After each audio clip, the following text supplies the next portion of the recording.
Hello everybody, and firstly thank you David Nobauer to arrange this event and allow us to create the introduction between the industry, doctors and the medical cannabis. First of all, I want to speak about where the future goes. We are speaking about cannabis, we have an endless variant, we are speaking about medicine, and we are speaking about the connection between the medicine to the patient.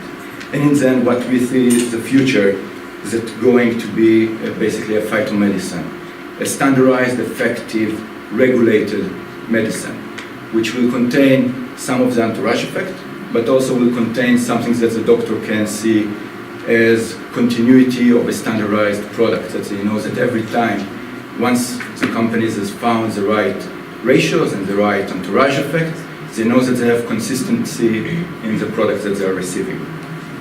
And how are we going to do it? MGC Pharma, it's an Australian public company. We established in 2015 and operate in this field since then. We have majority of our activity here in Europe and also in Australia, but nevertheless we're also active in Czech Republic, in Malta and in Israel. Some of our highlights in order to get into affordable, effective phytomedicine, we are holding here in Slovenia the first EU GMP for compounding phytomedicines, and the first one that we are doing is going to be clinically tested here in Slovenia and in Australia. With our doctors and expertise, we are basically gathering years of experience, clinical and patient care experience in the medical cannabis, that gathering a lot of data that help us to develop this phytomedicine. And besides this, we have a really core strategy that by holding the whole product change from creating the right strains to create the right formulation and then to create the right medicine, we'll be able to do something that is cost-effective but also affordable, because one of the main problems of the medical cannabis, regardless to the different markets, that cannabinoids are expensive in the market, and therefore to get them as a medicine become too expensive as long as health insurance is not covering them. And this is one of the reasons that in certain countries there is a lack of introduction between medicine to a patient just because that the patient cannot afford it. If we think about it, a family with a child that have epilepsy, most likely their economical status will be a little bit lower than the regular families that can afford unregulated medicines that at the moment are not being covered by the health department insurance. And therefore we need to work in order to make it more affordable, alongside of finding a way to make it regulated and therefore covered by the health insurance. In our company, and as a pharma company, we have also the people that help us to be where we are. We have Professor Uri Kramer that have extensive experience in treatment of children with epilepsy. We have David Nobauer that have the same experience here in Slovenia, and as such we gather a lot of collaboration in developing and creating new products and clinical study. We have Professor Wendell de Souza that doing the same in Australia. Then we have Jonathan Grunfeld that is our new Chief Scientific Officer and help us to gather all the clinical studies together. And we have Professor Sercic that help us to take all of this idea and to put it in a regulated way of approach. Most of the companies of the medical cannabis will speak about the numbers that is $60 billion market. And as such, they're also planning their investment in research, and as Uri says, they're trying to step and skip some of the phases because the investment are relatively small. We as a company, we're trying to look on the whole pharma market, and as such to make our investment in this industry similar to the other pharma industry, so we will be able to step faster in this industry and basically get into the same line as the other pharmaceutical companies that are exist, and therefore to get a better medication to the patient. We started here in Slovenia a couple of years ago, and to be a pharma company we need also the right collaboration and the right distribution channels, because in the end we need to bring affordable medication to our patient. We start our work with Lenis, and we expand to its affiliates such as AM and John, and afterwards we expand into Australia with Agile Pharma, and basically we start to look for the collaboration and the market partners that will help us to see the market as we see it, that is not just black and white, that there is a medication and there is something that is not regulated, to find a way to get the edge and to bring this new medicine into the market, to get us into basically to where the patient and the medicine are getting together. But what's the meaning of creating responsible, affordable medication? The first part that we need to understand is our research. Research is the engine of the industry. We need to gap about 100 years of lack of research in the medical cannabis so we can be fitting to the other industry, to the other pharmaceutical industry. And as such, we are doing large investment and collaboration with institute and with the academy to create basically the gap of this 100 years and to speed it up. Then we need education. We need to create the cross point where a doctor and a patient meeting the medical cannabis. We need to educate them because there are lack of this experience, there are lack of this knowledge at the moment. Schools are not teaching on the medical school about medical cannabis. They are basically neglected it over many years. And we need to approach and to give this introduction of this medicine. When a patient getting a medical cannabis, you first of all think about all the scary things, and as Jonathan says, is it safe or not safe? What will be the adverse reaction? What basically this medical cannabis, if I'm taking the same strain several times, if I will have the same effect? And this is where we need to also to invest time and effort to create the education through education platform, to education conferences, through student exchange, getting a little bit more of the education into the system and about the medical cannabis specifically.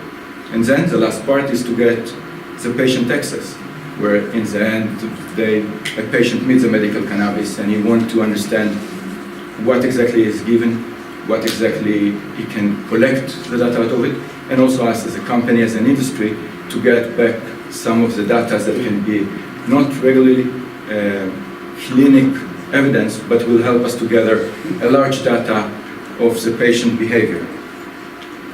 And basically what we're creating is a connection between the academia and the industry. In the research and development, and in order to gap these years, we are working extremely with institutes like RMIT that give us access to a large stack of facility, over 100 million Australian dollar equipment that allow us to basically get farther in the research and to get step ahead and to straight the line with the rest of the pharmaceutical industry. We're working with the National Institute of Biology here in Slovenia, again, to get about this distance. We are working with any institute that we are locating, where it's in Australia, Slovenia, Czech Republic, Malta, Israel. We're trying to research not just in the clinical side, but also in the botanical side. There is a lot of aspects of learning about the botanics, about the genome of the plant, about the cannabinoids, and also about creating economical structure of plants that will give us more cannabinoids per square meter that eventually will get us into affordable medication. One of the projects that I really like that really gets a connection between the academia and industry, and one of my favorite projects, which is a project at the moment between the Hebrew University and RMIT and MGC, and it's one of the kinds that has been established, that connecting a really commercial company together with two institutes that are Israeli and Australian, but creating a hub that welcoming any institute around the world to join, to participate. Any companies that want to research something can participate, and basically taking young minds or young idea through all the process from understanding what they have until they're getting into the commercialization, having a lot of access to equipment and facilities and minds that they will not have through the regular industry, and all of this in order to gap the lack of experience, the lack of research and the lack of education that we saw in the medical cannabis sector. This together will help us to create more understandable industries that instead of the day when a new company will come in, new medical cannabis products, they will not have the same hurdles that we anticipate and that we had over the last 10 years when dealing with medical cannabis. We want that in the end of the day, when someone is coming with an idea, he will be able to get it as equal to all the other pharmaceutical company just by reducing the lack of understanding and experience in this sector. And education is everything. In the end of the day, we want to be able to implement the knowledge and the data on the medical cannabis right in the universities, in the medical schools, in the student exchange, that in the end of the day we will help to create the people that are making the rules, that making the decision in 2 years from now, or 10 years from now, or 20 years from now. So the next Minister of Health will know that medical cannabis is safe and will not need to educate him as a new thing, because he will already be in education this day to learn it in the future. And again, to do a platform of access, of connection between the patient, the doctor, and the cannabis is something that is very crucial for the industry to get this affordable medication.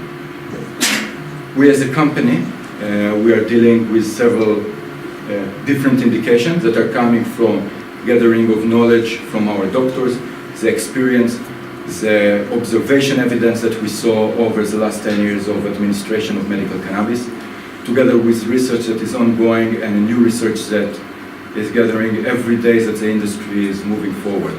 And basically we are doing it as a regular pharmaceutical company through the all regular standard, but we are trying to create something that is unique. We are not speaking about singular compound, and we are not talking about something that is a little bit more purist as a flowered, but we are trying to create a registered phytomedicine that will be regulated, and you will all know it as a regular medicine when you are administrating it to your patient. But it can only be done while we are doing research, while we are doing clinical research, and we are combine as much as possible research, academy, and the industry. I will be happy to answer any of your questions now or after the lunch break. Any question? Thank you.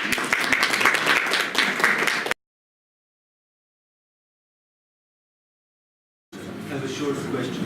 What is your experience in dealing with policymakers? I mean, in Slovenia, our medical ethics actually has considerable dilemmas, and doctors are usually discouraged or not encouraged to deal directly with industry, especially industry that make profits, and especially with alcohol industry and tobacco industry, but also with pharmaceutical industry and all industries that produce some side effects for. So this is also provocation.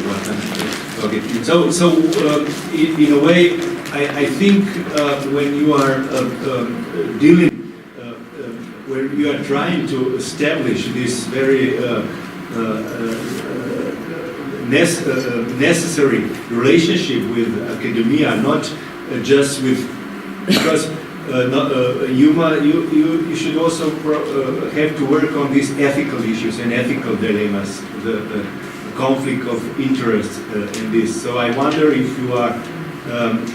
I was working with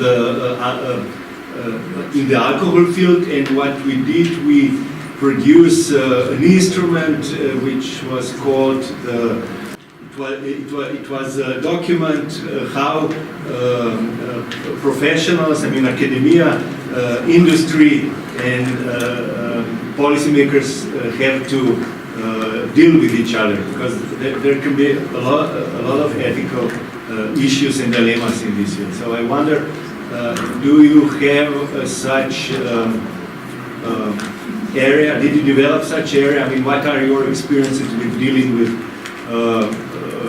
policymakers to establish these links, your links between industry and academia? So I will divide the answer into two: the regulation and the policymakers. We tackle it in the simple way. We will look what is a regulation, what the industry already know, and we try to enter with a new industry fitting into the existing industry.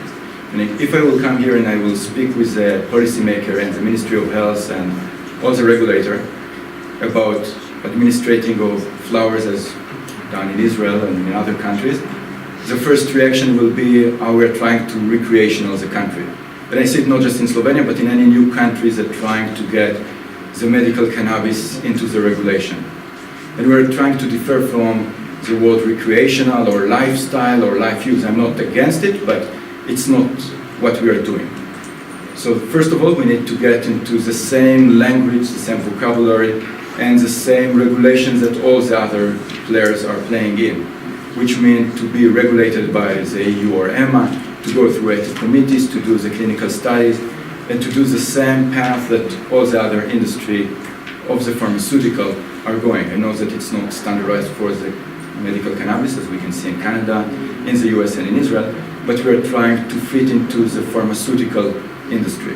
The second part is creating as much as possible open source of academia hubs that we are sponsoring, that we are helping, that are not connected to MGCs, that are not held by MGC, but held by the academy. For example, the hub that we did with RMIT and the Hebrew University, it was the first of a kind because both universities allow the research and development division of MGC to be recognized as the academy, that allow change of student, but also MGC facilities will be open to the use of the student, meaning that we are not holding the property, but the hub and the university are holding it, to help the university to create publications that not necessarily are something that we are seeing in our agenda, but allow other companies and other institutes to get and to collaborate. So we are reducing the competition, but we are trying to develop a more responsible and established industry. Because even if I will advocate about our product and there will be some kind of another companies that have a bad product or they didn't go through the regulation and they create a bad name for the medical cannabis, because it's a new industry, one single bad news or one single really adverse reaction, not because of the medical cannabis, because they use a synthetic forms that was not regulated, because they didn't know what are the real condition of the patient, and it can be just a coincidence. But this bad effect will affect all the industry. As a new industry, if we're trying to lead it, we need to make sure that even our competitor, even the companies that in the future will be competitor of us, will work with all the tools that will create a real responsible and reliable industry. So we need to create this help, and this is why we are putting a lot of effort and a lot of extent of work together with conferences, medical conferences, to bring our doctors, to bring Jonathan, to bring Uri, to bring Daddy, to bring anyone that we can to come and to speak with doctors and to speak with policymakers and to help the industry become more regulated and with better access between the doctors and the patient and the products. Thank you. Ready for lunch?